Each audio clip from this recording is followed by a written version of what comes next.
पुढील कार्यक्रम प्रसारित करणारे आहेत जॉयसमेर मिनिस्ट्रीचे मित्र आणि भागीदार. केवळ तुम्ही स्वतःला मृत्यूछायेच्या दरीत पाहता म्हणून तुम्हाला घाबरण्याची गरज नाही, कारण परमेश्वर तुमच्या सोबत आहे आणि तुम्हाला योग्य तो निकाल दिसायला वेळ लागेल. पण जर तुम्ही हार मानून सोडून दिलं नाही तर असं होणार नाही की परमेश्वर योग्य वेळी येऊन तुम्हाला त्यातून सोडवून पार करणार नाही.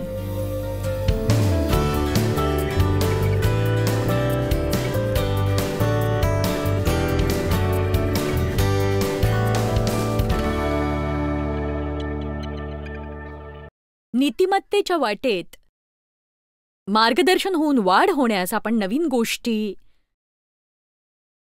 गोष्टी करायला हव्यात आणि आपली बदलण्याची तयारी असावी.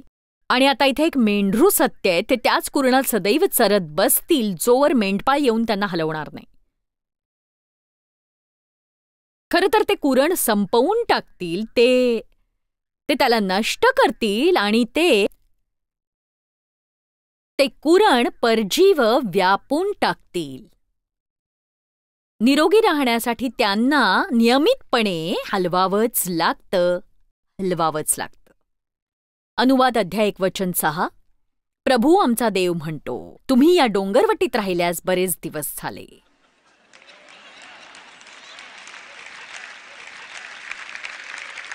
बघा, तुमच्यापैकी काही जण त्यांच्याच समस्येभोवती नाचत राहिले आहात.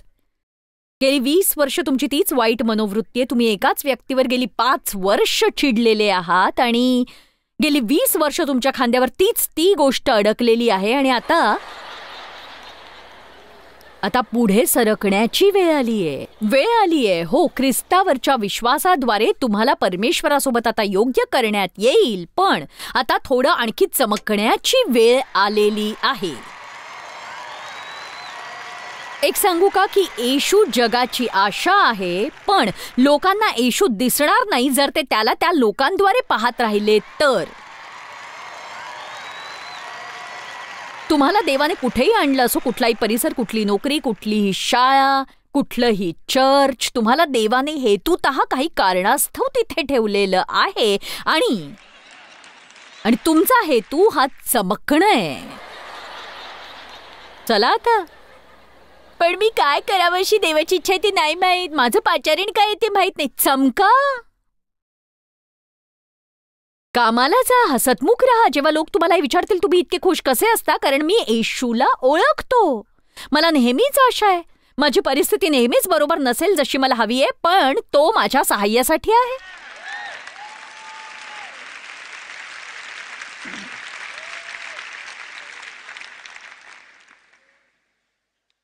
परिवर्तनाला नेहमी नव्या आव्हानांची आवश्यकता असते. देवाची इच्छा आहे की आपण त्याच्या मागे जावं आणि तो म्हणेल तेव्हा चालू पडावं आणि थांबा म्हटल्यावर थांबावं. कधी कधी आपल्याला थांबायचं असतं, देव म्हणतो पुढे सरका. कधी कधी आपल्याला पुढे सरकायचं असतं, देव म्हणतो थांबा. ते सगळं नको पाहूया, पण गणनाच्या 9व्या अध्यायात एक उत्तम उदाहरण आहे की जेव्हा निवासस्थानावर मेघाची छाया होती तेव्हा इस्रायली लोक ते रान पार करत होते, तेव्हा त्यांना मार्गदर्शन दिवसा मेघ आणि रात्री अग्नी करत असे. तुम्ही जर गणना अध्याय 9, 17 ते 22 वाचलं तर त्यात ही सुंदर वचनं आहेत ज्यात मुळात म्हटलंय की कधी कधी तो मेघ एक दिवस थांबत असे आणि मग तो पुढे सरकल्यावर त्यांनाही सरकावं लागत असे. कधी कधी तो रात्रभर थांबत असे, कधी कधी कित्येक दिवस. म्हणजे परमेश्वर कधी हलवेले त्यांनाच माहीत नव्हतं, पण जेव्हा परमेश्वर तसं करत त्यांना तिथून हलावं लागत असे. आता बघा, परमेश्वराचं झालंय हे तुम्ही कसं सांगू शकाल? यापेक्षा अधिक दयनीय बाब कुठलीही नाही की जी गोष्ट देवाने आधीच संपवली त्याच गोष्टीला तुम्ही धरून ठेवले. एखादी गोष्ट अति होते इथपर्यंत तुम्ही एक ठिकाणी अडकून राहता.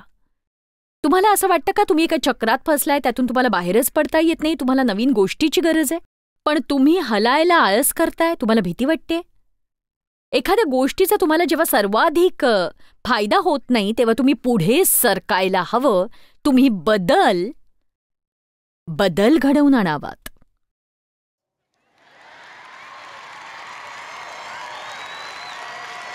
एक सांगू का, मी आशा करते की माझे टीव्हीवरचे कार्यक्रम, माझ्या शिकवणी, माझी पुस्तकं, माझ्या सीडीज याची तुम्हाला सदैव मदत होईल. पण एक सांगू, जर तुम्ही अशा टप्प्यावर पोहोचलात जिथे माझी तुम्हाला मदत होत नाही, तर ते माझ्याकडून तुम्हाला मिळालं असेल तर कृपा करून इतर कुणाचं तरी ऐका. कारण सगळ्यात महत्त्वाची बाब म्हणजे वाढ होणं आणि तुम्ही अधिकाधिक चमकत जाणं. आणि एक सांगू, वेगवेगळ्या लोकांना वेगवेगळ्या लोकांकडून वेगवेगळ्या गोष्टी मिळतात. काही लोकांना माझी शिकवण सहनच होणार नाही, काहींना केवळ माझ्यासारख्या स्पष्टवक्तेपणा असलेल्या व्यक्तीपासून काहीतरी ऐकता येईल जी सरळ तोंडावर बोलते. पण काहींना ते नाही सहन होत. म्हणजे मी 5 मिनिटात त्यांना इतका राग आणते की त्यांना वाटतं उठून निघून जावं माझ्या सभेतून. खरंच.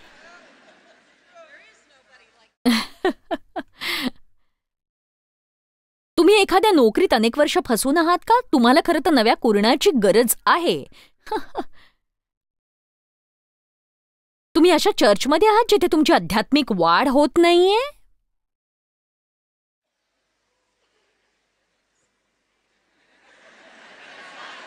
वा, तुम्ही फारच शांत झालायत. बघा, मी याच बांधिलकीत आहे की जोवर तुमची वाढ होते तुम्ही कुठेतरी टिकून विश्वासणारे राहायला हवं. तुम्ही तिथे 100 वर्ष असलात तरी मला परवा नाही. तुम्ही स्वतःला विचारायला हवं, माझ्यात बदल होतोय का? माझ्यात वाढ होतीये का? मी सेवा करतेय का?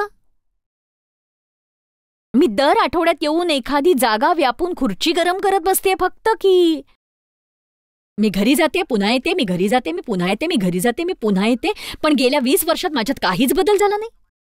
मला अजूनही त्या 20 वर्षांपूर्वीच्याच विचित्र समस्या आहेत. आणि असं असेल तर मग एकतर तुमच्यात खोट आहे किंवा त्या जागेत तरी. मग तुम्हाला हवं ते तुम्ही करा. तुमचे मित्रमंडळी तुम्हाला तीक्ष्ण बनवतात की सुधारतात? ते तुमच्यावर चांगला प्रभाव पाडतात की तुम्हाला नव्या मित्रांच्या कुरणांची आवश्यकता आहे? बघा, मी सांगते तुम्हाला, तुम्ही ज्या लोकांसोबत वावरता ते तुम्हाला घडवू शकतात किंवा मोडूही शकतात. नक्कीच. वा, मला अशा व्यक्तींच्या भोवती वावरायचे ज्यांच्या जीवनावर एक प्रकारचा धार्मिक अभिषेक असेल. मला तक्रार करणाऱ्यांपासून, कुरकुर कुचाळके करणाऱ्यांपासून, सगळ्यांमध्ये दोषच शोधतात अशा व्यक्तींपासून. खरंच मला सगळीकडे केवळ चूकच काय हे ऐकायचं नाहीये. मला काहीतरी चांगलं दाखवा. आणि माझ्या मते नीतीचा मार्ग म्हणजे योग्य जागी योग्य वेळी योग्य ती गोष्ट करत असणं. आणि बघा, तुम्ही जर ती योग्य गोष्ट करत असाल आणि मी जर चुकीच्या जागी करत असेन तर ती माझ्यासाठी अयोग्य ठरणार आहे. मी चर्चमध्ये होते. मी 5 वर्ष चर्चमध्ये काम केलं आणि त्याच ठिकाणी माझ्या सार्वजनिक सेवा कार्याची सुरुवात झाली. ती 5 विस्मयकारक अशी वर्ष होती आणि वाढण्याची वर्ष होती जी माझ्यासाठी खरं तर खूप वेदनादायक होती. मी पुष्कळ शिकले, अधिकाच्या अधीन कसं राहावं, बऱ्याच गोष्टी ज्यात मी आता जाणार नाही. पण परमेश्वर मला शिकवू लागला. त्याने कित्येक गोष्टी तिथेच संपवल्या. आणि एक सांगू, देवाचं संपतं पण तुमचं नाही, अशा वेळी फार त्रास होतो. आणि मग मला असं वाटलं की देवाची इच्छा आहे की मी बाहेर पडून स्वतःचं सेवाकार्य करावं. असं नव्हतं, मी एक बंडखोर स्त्री बनून स्वतःच्याच मनाचं करू इच्छित होते. आणि मला खरोखर असं वाटलं की देवाला वाटतं की माझं कार्यक्षेत्र पसरावं, मला एक मोठं व्यासपीठ मिळावं, जे मला कधीही मिळालं नसतं. कारण मी दुसऱ्या कुणासाठी तरी काम करत होते आणि त्यांना त्यांच्या ध्येयाच्या पूर्तीसाठी मदतीची गरज होती. बऱ्याचदा पुष्टी झाली पण मी पुढे सरकले नाही.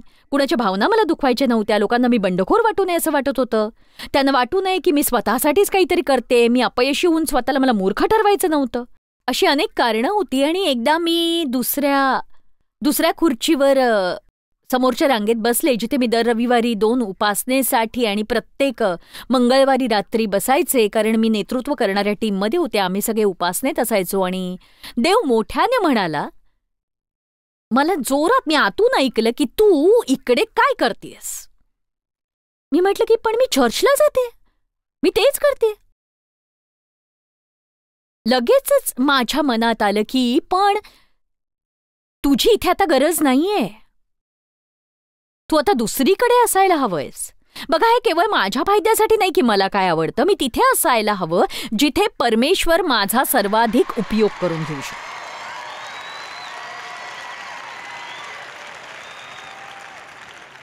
आणि जसं मी म्हटलं, मी माहितीये ना, बघा कृपा करा, तुमची वाढ होत असली आणि तुम्ही सेवा करत असाल, तुम्ही आहात तिथेच राहा. मी कुणालाच हे प्रोत्साहन देत नाही की तुम्ही चर्च सोडावं, नोकरी सोडावी, मित्रमंडळी सोडावी. पण मी केवळ तुम्ही जे करता त्याच्या फळाचं निरीक्षण करा एवढं म्हणते.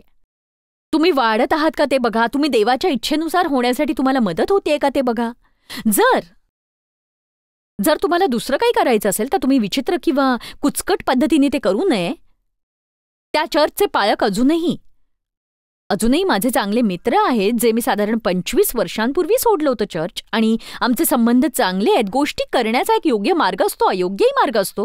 बघा, जर मी अयोग्य कारणास्तव टिकले असते तर मी जे करतेय ते मी केलं नसतं, हे लक्षात घ्या. मी जगभरातल्या लोकांपर्यंत पोहोचू शकले नसते. आणि मी तुम्हाला इतकंच सांगते की परमेश्वर जर तुम्हाला पवित्र धक्का देत असेल तर तुम्ही पवित्र आत्म्याच्या नेतृत्वात त्याच्या मागे जायला हवं. कधी कधी तसं केल्यानंतर ते सगळ्यांनाच आवडणार नाही, पण म्हणून वाईट वाटून तुम्ही जर केलं नाही तर आयुष्याच्या अखेरीस तुम्हाला पश्चाताप होईल की मी तसं केलं असतं तर बरं झालं असतं.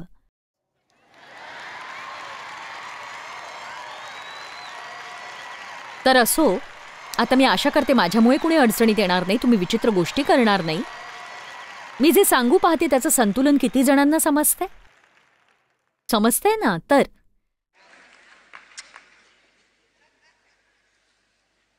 परमेश्वरासोबतचा माझा प्रवास हा इतर कुणाही सारखा चित्तवेधक असाच आहे. माझ्या लक्षात आलं की आयुष्याची ही कधीही न संपणारी रचना आहे, सोडून देणं आणि धरून ठेवणं. सेवा कार्याच्या तयारीसाठी आणि अभ्यासासाठी मी नोकरी सोडली आणि मी केवळ घरगुती बायबल अभ्यास घ्यायचे. जेव्हा मी ती नोकरी सोडली मला वाटलं की परमेश्वर आम्हाला आर्थिकरित्या आशीर्वादित करेल, आम्ही आर्थिक चमत्कार पाहू. पण 6 वर्ष आम्हाला आमच्या मोजांसाठी आणि चड्ड्यांसाठी सुद्धा विश्वास ठेवावा लागत होता देवावर, आणि बिल भरण्या इतके सुद्धा पैसे नव्हते. तर मी योग्य गोष्ट केली, पण मी पुढे जाण्याआधी सगळं मागे जाते असं दिसत होतं मला. आणि बघा, तुमच्या बांधिलकीची परीक्षा घेतली जाते, तपासलं जातं तुम्हाला. आपण बालपण सोडतो, आपण तरुण होतो, आपण तारुण्य सोडतो, आपण प्रौढ होतो, आपण मित्र सोडतो, कॉलेजमध्ये जातो, आपण मित्र सोडतो, घरी जातो, नोकरी करतो, लग्न करतो, आपल्या पालकांना सोडतो, आपल्याला मुलं होतात, आपण स्वातंत्र्य मागे सोडतो. मी जे म्हटलं ते किती जणांनी चुकवलं. आमेन.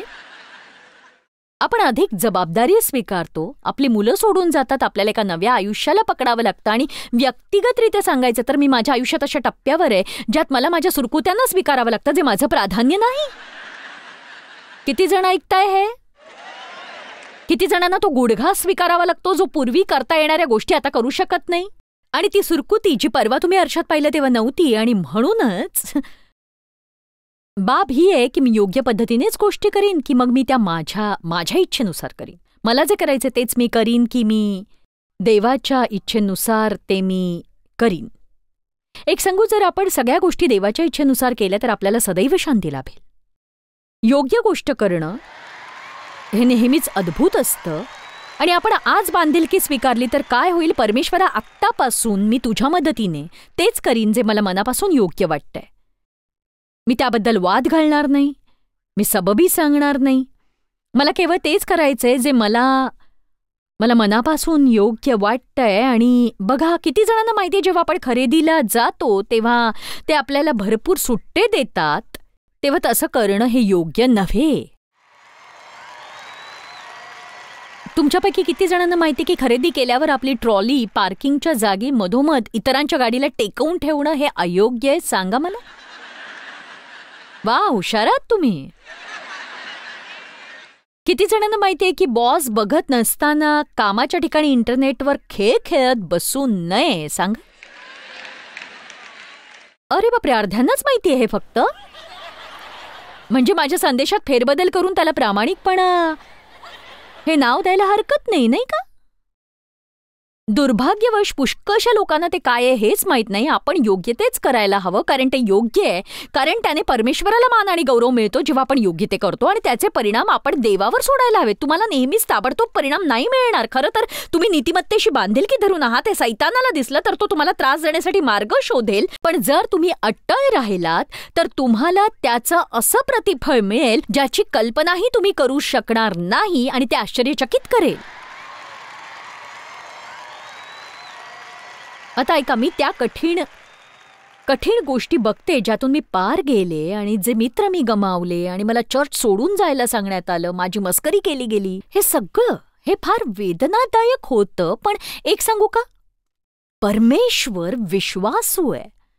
आणि मी काय सांगते, मी अजूनही इथे आहे आणि मला लोकांना मदत करता येते. माझं आयुष्य म्हणजे आता सुखी आहे. मी 71 वर्षांची आहे आणि मी जगभर फिरतीये.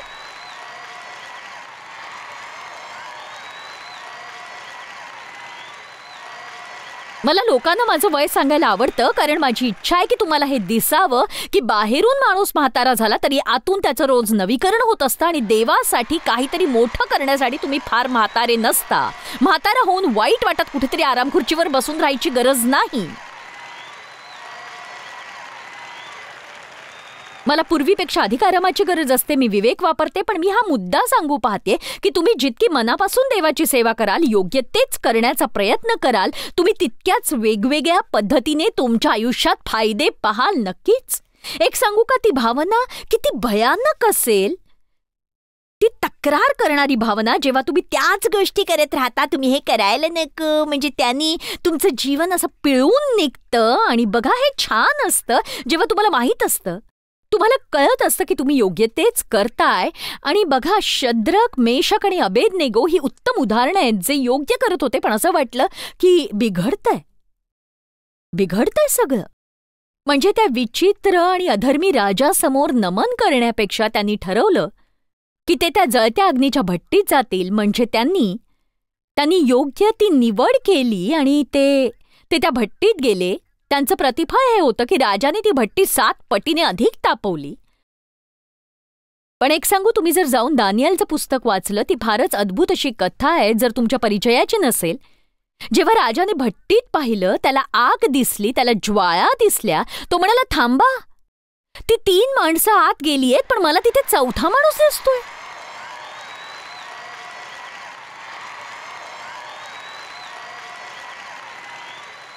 मला हा भाग फार आवडतो की ते बांधलेले होते पण ते सुटलेले बाहेर आले.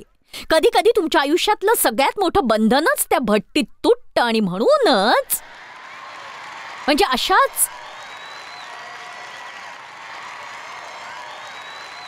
अशाच वेळी जेव्हा मी माझे मित्र गमावले आणि कुणाला माझ्याशी काही देणं घेणं नव्हतं, मी परमेश्वराला ओळखत होते.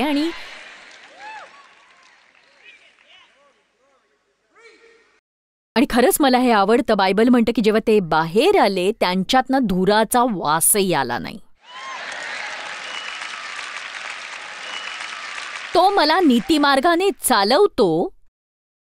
मृत्यूछायेच्या दरीतूनही मी जात असलो तरीही मी अरिष्टास भेणार नाही, कारण तू माझ्या बरोबर आहेस. केवळ मी योग्य गोष्ट करतोय म्हणून मला त्रास होणार नाही असं नाही. आणि मी याची तक्रार करण्याचं कारण नाही. मी याबाबत गोंधळून जायची गरज नाहीये. हे असं नाही की मी देवाला आठवण करून द्यायची गरज आहे की मी किती चांगली आहे, माझ्यासोबत असं का होतं हे मला कसं समजत नाहीये. मीच का पण मी का नाही. एक सांगू, म्हणजे अनेक प्रकारच्या गोष्टीतून पार जाणारे अनेक प्रकारचे लोक असतात. मी जर देवावर विश्वास ठेवला तर मी दरीत पर्वतावर सुद्धा विश्वास ठेवू शकते त्याच्यावर. आणि हा विश्वास ठेवू शकते की देवाकडे माझ्यासाठी काहीतरी चांगलंच आहे, मग ते त्या भट्टीत असले तरी सुद्धा. पोटिफरची पत्नी योसेफाला मोहात पाडू इच्छित होती. जेव्हा त्याने योग्य निर्णय घेतला, त्याने आपला नैतिक दर्जा टिकवण्यासाठी नकार दिला. बापरे, आजकाल असं झालं असतं तर बरं झालं असतं. मी तिकडे जाऊच नाही ना, बरोबर ना. वाव. त्याने नकार देत म्हटलं की नाही, मी तुझ्याशी संबंध जोडणार नाही. का? कारण ते योग्य नाही. त्याने ते देवाला मान देण्यासाठी केलं. बस संपली गोष्ट. आणि तिने त्याच्याबद्दल खोटं सांगितलं. ती म्हणाली त्याने तिच्यावर हल्ला करण्याचा प्रयत्न केला. पोटिफराने तिच्यावर विश्वास ठेवला. आणि योसेफ 13 वर्ष त्या गोष्टीसाठी तुरुंगात गेला जी त्याने केलीच नव्हती. त्याने योग्य तेच केलं. 13 वर्ष तुरुंगात घालवली. पण तुरुंगात असताना देवाने तेव्हाच त्याला तो मनुष्य घडवला, तसा मनुष्य घडवला जो उपयोगात येऊ शकेल. आणि तो त्या खड्ड्यातून राजवाड्यात गेला आणि शेवटी तो संपूर्ण राज्याचा 2ऱ्या क्रमांकाचा राज्यकर्ता झाला.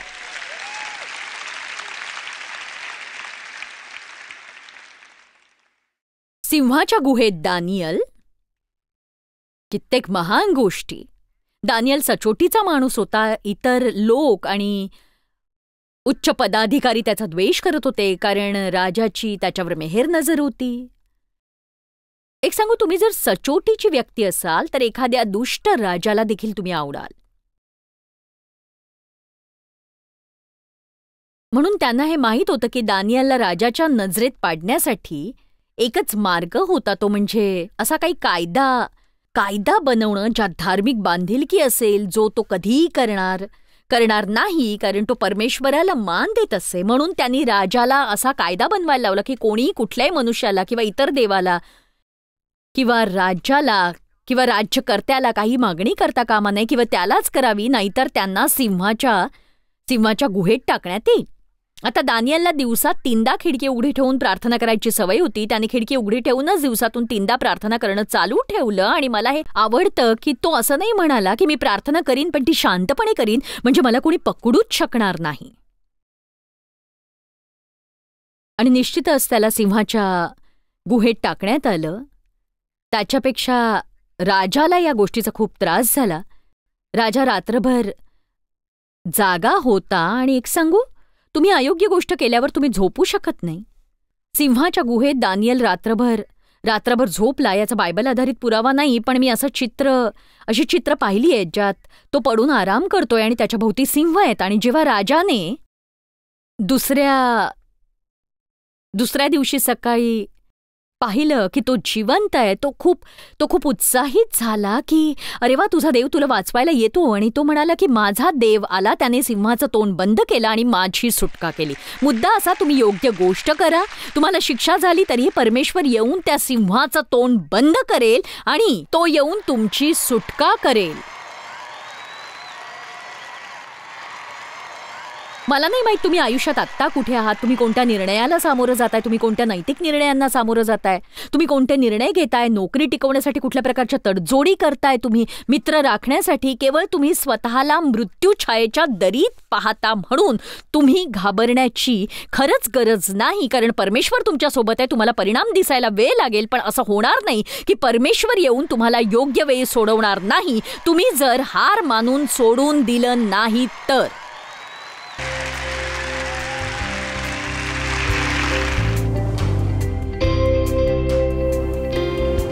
अमॅन्डा जी कॅनडात राहत होती, तिची वाढ एका अधर्मी घरात झाली होती आणि ती मोठी होत असताना तिने खिन्नता अनुभवली. आणि जरी ती आपल्या प्रेमळ आणि मोकळ्या मनाच्या कुटुंबासोबत राहत होती तरी तिला वाटलं की काहीतरी चुकतंय. आणि तिने हे लिहिलं की माझी खिन्नता जगापासून मी लपवली, मी स्वतःचा द्वेष करू लागले. अनेक वर्षानंतर मी एका क्लायंटच्या घरी काम करायचे, जिथे मला एकच रेडिओ स्टेशन ऐकू येत असे. आणि त्या कार्यक्रमात जॉयस मायरचा आवाज ऐकू आला आणि अचानक काहीतरी जाणवलं. मी घरी जाऊन जॉयस मायर्सच्या वेबसाईटवर गेले, डझनावारी व्हिडिओज पाहिले आणि मी माझं अख्खं आयुष्य विश्वासाच्या काठावर घालवलं होतं. आणि शेवटी एक आवाज मला ऐकू आला, जो होता, वेळ आलीये. मला ख्रिस्ताकडे वाट दाखवण्यासाठी मी या सेवाकार्याचे आभार मानू इच्छिते आणि सुवार्ता प्रसारासाठी मी जॉयस मायर मिनिस्ट्रीसोबत पार्टनर बनून मदत करू शकते, याचा मला आनंद आहे. बघा, आमच्या वेबसाईटवर साधारण 4 दशलक्ष व्हिजिट्स असतात. त्या लोकांकडून जे कार्यक्रम ऑनलाईन पाहतात, रोज मनन साहित्य वाचतात आणि विश्वास वाढण्यासाठी इतर गोष्टीही करतात. आणि ही एक प्रचंड मोठी संधी आहे. आज देवाने जे मीडिया हे माध्यम उपलब्ध केलंय, आम्ही कित्येक लोकांपर्यंत पोहोचू शकतो आणि ख्रिस्ताचं ज्ञान लोकांपर्यंत इतकं दूरवर पोहोचवता येतं. अशा काळात आपण आता जगतोय आणि म्हणून मी तुम्हाला विनंती करू इच्छिते की लोकांपर्यंत पोहोचण्यासाठी तुम्ही आमच्यासोबत पार्टनर बनाल का? तुम्हाला आर्थिक पार्टनर बनता येईल का, जिथे तुम्ही नियमितपणे दान द्याल आणि आम्हाला त्याचं खरंच खूप कौतुक असेल आणि तुम्हाला तो आनंद मिळेल की भरकटलेल्या लोकांपर्यंत पोहोचण्यासाठी आणि लोकांना त्यांच्या विश्वासात वाढण्यासाठी तुम्ही सहभागी आहात. म्हणून आमच्याशी संपर्क साधण्यासाठी आम्ही माहिती देतो. आर्थिक पार्टनर बनण्यासाठी तुम्ही प्रार्थनापूर्वक विचार करा आणि तुम्हाला खरंच असं वाटतं कामा नये की माझ्याकडे पुरेसं नाही, कारण काहीच न केल्यापेक्षा थोडं केलेलं कधीही बरंच असतं. आणि म्हणून मला विश्वास आहे की जसं तुम्ही देत राहाल, परमेश्वर त्याच्या वचनानुसार आर्थिक आशीर्वाद देईल की जेणेकरून तुम्ही अधिकही देऊ शकाल. नक्की. तुमच्या दानाबद्दल मनापासून आभार आणि परमेश्वर तुम्हाला आशीर्वाद देऊ. जॉयस मेयर मिनिस्ट्रीज करता तुम्ही खूप मौल्यवान आहात. आम्हाला तुमचं कौतुक आहे आणि जगभरामध्ये हे सेवा कार्य शक्य करण्याकरता आम्ही आमच्या मित्रांचे आणि पार्टनर्सचे आभारी आहोत. आम्ही एकत्रितपणे भुकेल्यांना खाऊ घालतो, गरिबांना वस्त्र देतो आणि राष्ट्रांना सुवार्ता सांगतो. तुमच्या प्रार्थनेच्या विनंती करता आमच्याविषयी आणखी माहिती मिळवा.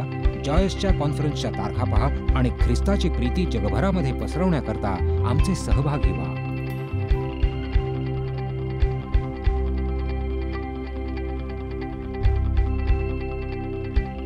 याचा सर्व खर्च जॉयस मेयर मिनिस्ट्रीचे मित्र आणि भागीदार करत आहेत.